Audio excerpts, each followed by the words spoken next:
Hey everyone, missing in action for the last couple of weeks, so sorry. Most of you probably know that I'm a foster carer, so as and when I get chance, this is when I come into the shed. Right, heat embossing. This is what I thought we'd talk about today. I've been getting a few, I love heat embossing, and I've been getting a few queries about the inks and things, so I thought maybe just a quick run through, like a heat embossing 101 if you like, so the basics. So if you know everything about it, I won't be put off if you just go, nah, know this, fine. The principles: a slow drying ink, you tip heat embossing powder or enamel or whatever it is that you're using onto it and then heat set it. That's how it works. So different types of inks. So I use, there we go, Versamark. It says watermark stamp. Basically it's now excuse the state of my ink pad. I actually had a look on Amazon and this is 5 years old, this pad. So yeah, it's getting old. It's allowed to look a bit grubby, but it does the job. So I use the Versamark. You buy the ink refill like you do with a lot of the stuff, and I just keep topping it up with that. Or any slow drying ink. Now, Distress Oxides are slow drying. I didn't realise that to begin with, and smudged everything I was working on. And then I use Stays-On inks, and they're also slow drying, and they work well for stamping. If you know stamping, then you know acrylic blocks come with lines on, without lines on, and also something called, I'm trying not, sorry, my light is shining on that, there we go, a stamping station. I've not long had this, I've been having a play. It has its uses, but for the majority of the stuff, I prefer the acrylic blocks. They just make it, they're just quicker for me. If you're doing lots of repetitive stamping, it's great. Principle is you put your paper underneath. This one comes off totally. A couple of magnets. Position your stamp on the paper where you want it. Press it down, it picks the stamp up, and then you ink it on there and then put it back on.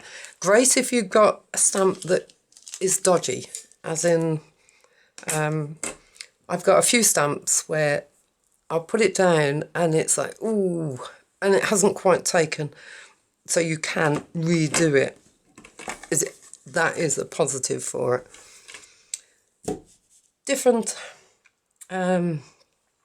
embossing powders. So we have, I've got, these are, so she not, oh, Paper Mania, these ones are, that one's a Ranger one, that one is a Wow one, and then, so those are a very fine powder, those ones. And then you get these are by Stampendous, embossing, if I hold it up, embossing enamel. And I've got a few of those, and they give a much different effect. So they come out like this. But you can't use them for stamping, because the chunks in them are quite large. That's it. Because the chunks are quite large, it wouldn't, it would just completely spread all over whatever you were working on. Oh, I forgot to mention, I bought one of these. There we go. A Ranger Emboss It Dabber. I've had mixed results with it. It is a liquid dabber. I thought it'd be great for going through stencils and doing it that way. It absorbs into the paper too quickly, and I can't get the embossing, I can't get the powder to stick to it before it's dried off. Now, I'm sure I'm probably doing it wrong. Please let me know. The only way I found of doing it was to clear gesso what I wanted to stamp, and then it was a bit like, oh. too complicated, so I don't tend to use it. Different surfaces. So I've got some cardstock. This is actually quite thick tracing paper. That works. And I've got some, this is actually inkjet acetate, so printable acetate. You can buy special or specialist, what they call heat resistant acetate. I find that this works, and I can buy a big box of 50 sheets for the same price as I can buy one of those packs of 5, so worth thinking about.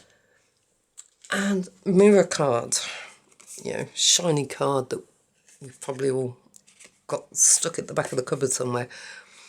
I watched a really fascinating tutorial on heat embossing ice, black ice I think it was called. Really good, really taken with that. So if we go through some of the principles, so if we don't actually do it in action, right, this is it's not a particularly, it's a good cross between being a stamp that is just an outline and being one that is very, very delicate, like that one. So if I start off with this one, so if I do it in a normal, ooh, that was what I meant to say. This is called a static pad. I think it's basically talcum powder from what I can make out. Wiped over the paper. Now I know, I'm sure I've seen people using dryer sheets, that type of thing, and it does help. Otherwise I find I tend to get bits, and then I'm using a trusty old paintbrush to get the bits on.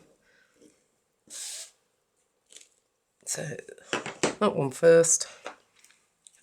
What's this one? Copper. Let's go for copper. Oh, excuse me. So over the top with it. Give it a bit of a shake. Now that's my fingerprint on the bottom. It hasn't actually, I haven't got any bits around the actual stamping. My fingers are sticky.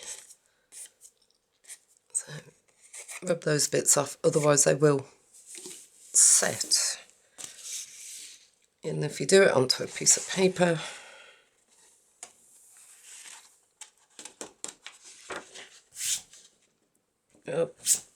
I am a very messy worker, as you can probably tell. And then put that up there. Now I'm going to zoom in a bit so you can actually see the magic. I'm hoping. Bear with me. Right, it's going to get noisy with a heat gun.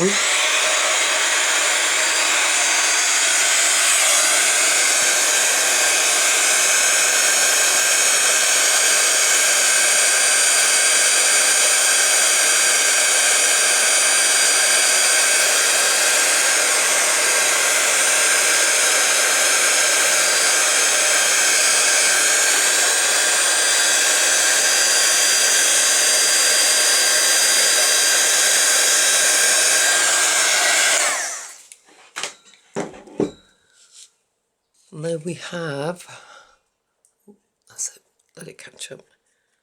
I love this because it's a way of introducing metallics without actually adding weight or bulk really to your work.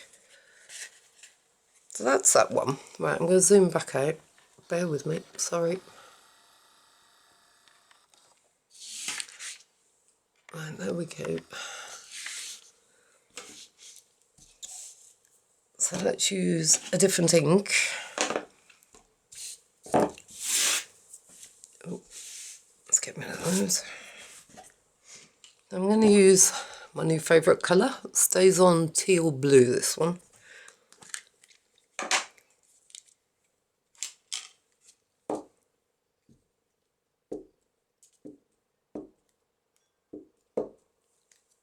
looks to be covered.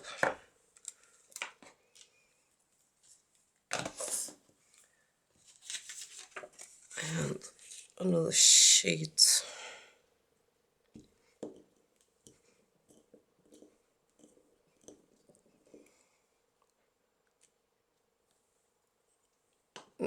It's missed a bit at the bottom. I'm going to use...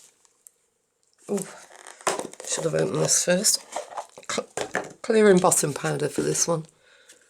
This is the one I use the most, so I bought a big bulk pack of it, and I keep it in there because it's just easier.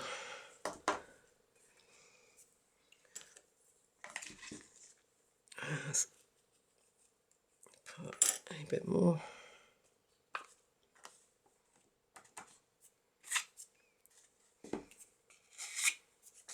I didn't use the anti-static pad, and I have got bits of clear. Although I can't see them, I can feel them. Right, let's...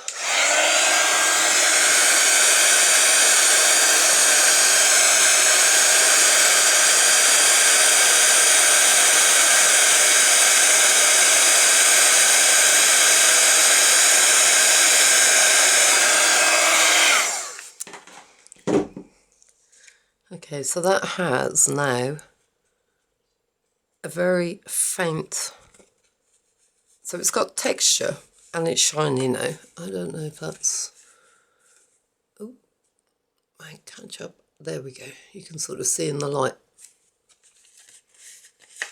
So that's the stays on one. And then different effects. I love stamping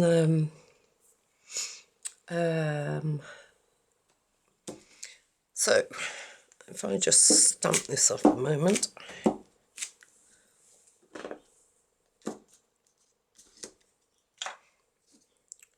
I love the contrast of white on black. Okay, I am going to need to rub that over, I think.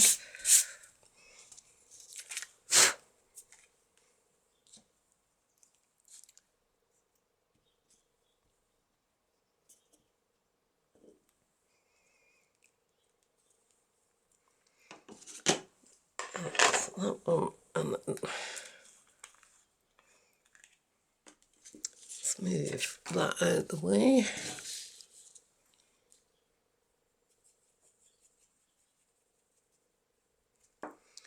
Tiny little pots, and you look at them and you think, how much money have I just been charged for them? Oh, sticky fingers. Right, let me just put this back in the pot. But a little bit really does go a long way.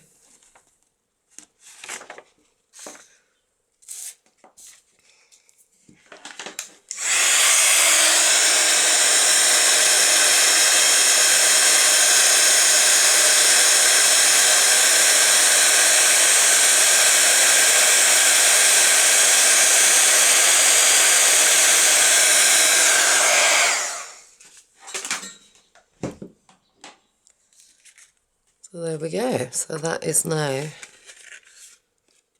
I lift it up a little bit, sorry if I'm looking a bit weird. I find that works better than white ink. I have yet to find a white ink I can get along with. Excuse me.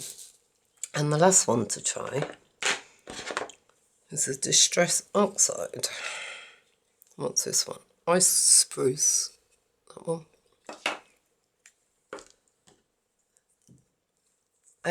Actually haven't tried these with it's kind of a cardstock.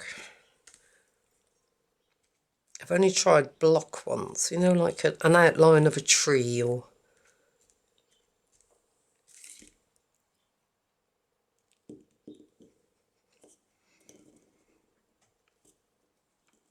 Okay, I don't know how well this... Oh, actually. Okay, that's not too bad.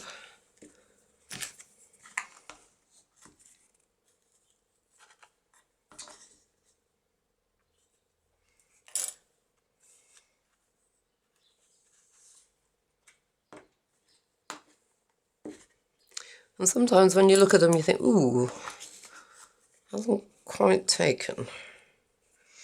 It doesn't hurt to go back over the top and just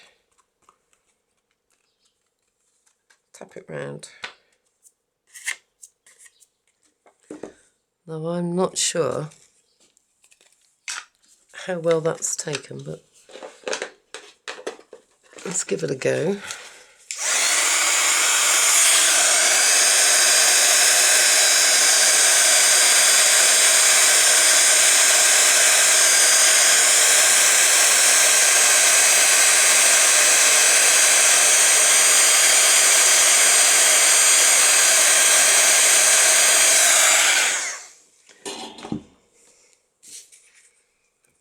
So if I lift that up, there we go, you can see the sheen on it. And you can certainly feel the ridges. So if you haven't got like Stays On or oh, what's it called, the Versamark, you can use other inks.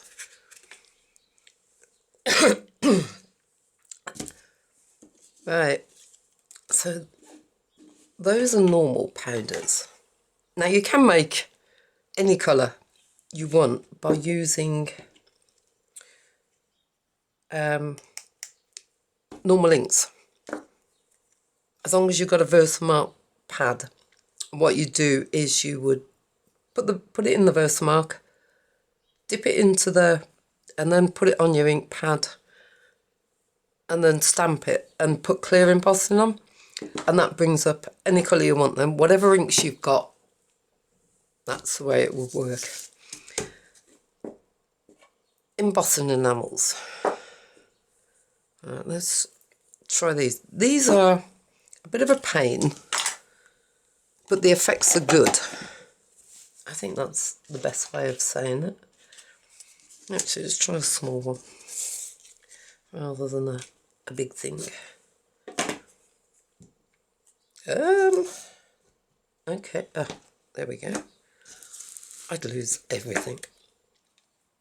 So if same principle, but you're covering the whole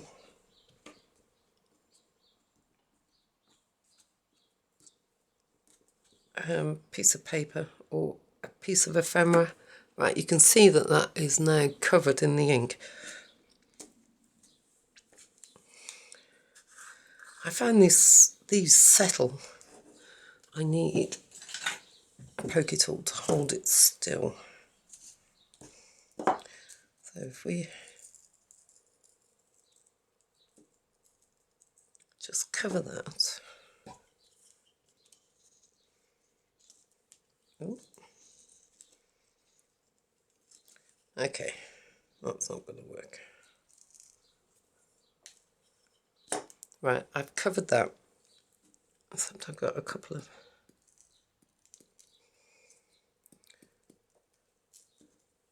That's better.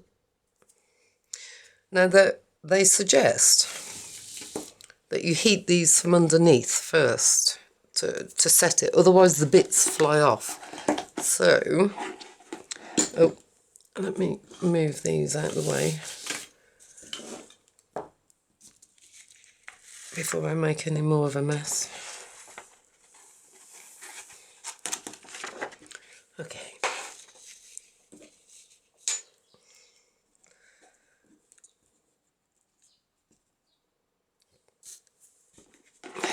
I'll give it a go, but I'm not 100% sure.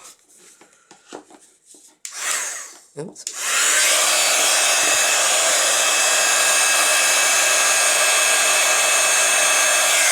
In fact, I'm not even going to bother that way.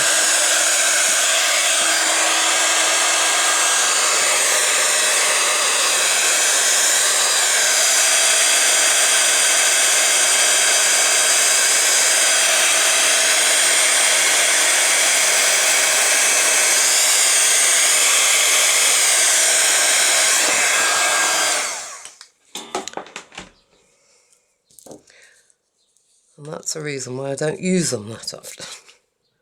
But they do give a proper enamelled look to something. But they do take a bit of patience, and that's not one of my virtues, I have to say. The other thing is to double emboss. Oh no, actually, what I was going to show you was this. I really like this. This is something, this is an effect with ink and embossing. So a combination of ink and embossing. So I'm using StazOn Jet Black. I've got a bit of mirror board here, just a bit of shiny stuff.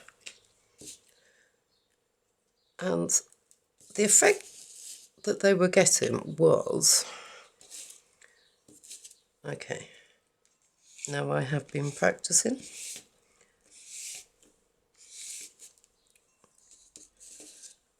So I'm all fingers and thumbs at the moment. And then turning it back round, and depending on how much ink you want on there. Sorry, my arm's going to get in the way for a moment.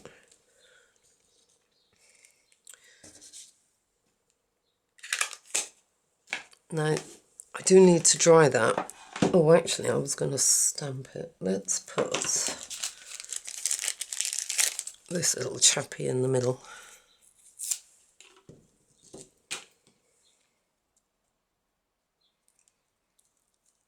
I'm just going to stamp him in the black. The effect that you get is a kind of frozen waterfall, which I thought was wonderful. Right, I'm thinking I've got most of him done. So he can go there. Now the ink, you can see, is really, really wet.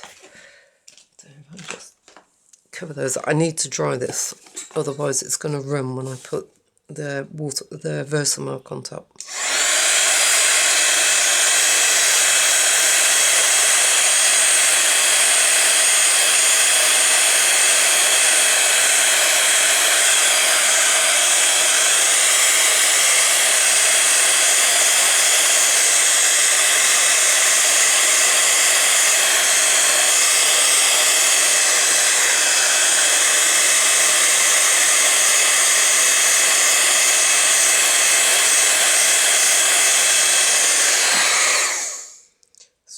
Try that.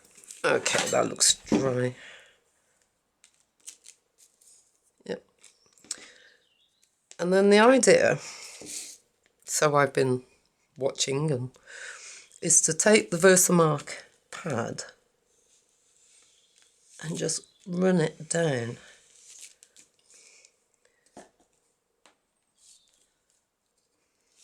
Ooh. Okay, not like that. We're still working on this one, I have to say. Now, they were managing to get some really nice effects. This probably won't, but we'll give it a go. And then it was clear embossing powder. Let's put a load on.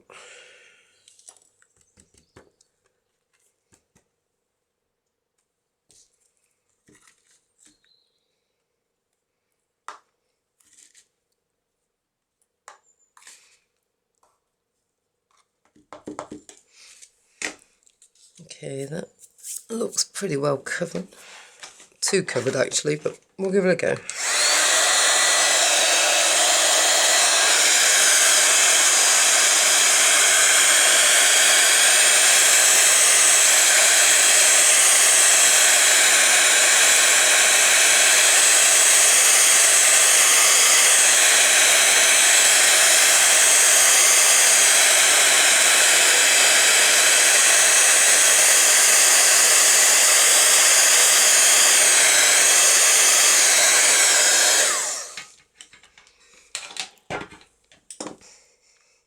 Yeah. Actually, I've impressed myself. It looks... Right, where's the light? There we go. I don't know if that's going to pick it up. Frozen. Well, ice. Frozen water. And because it's following the lines, it sort of fools the eye into thinking it's a kind of... like a screen. I am so impressed with that. Right. There you go. Lots of different ways of using embossing powders, the different embossing things that you can get.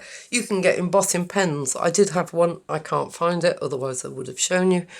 In the end, I always come back to using Versamark because it's just easy. So you've got enamels, different inks. Yeah, brilliant. Have fun. I hope I've explained it. Please ask if I haven't. Right, you take care now, and I will speak to you all later.